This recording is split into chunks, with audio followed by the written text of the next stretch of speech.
Donc, Paris est donc deuxième de Ligue 1.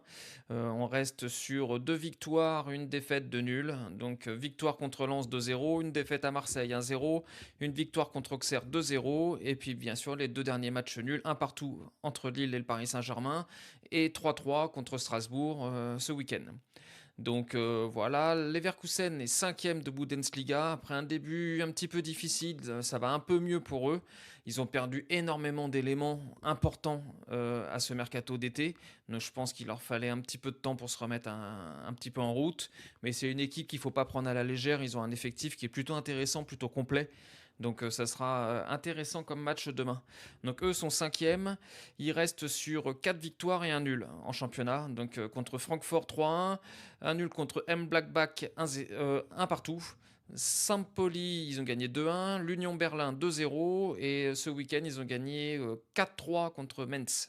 Donc, c'est une équipe qui commence à être un petit peu mieux, qui a encore pas mal de lacunes pour moi, pour avoir vu un petit peu le match ce week-end. Ils sont pris quand même encore 3 buts, mais pas mal de lacunes.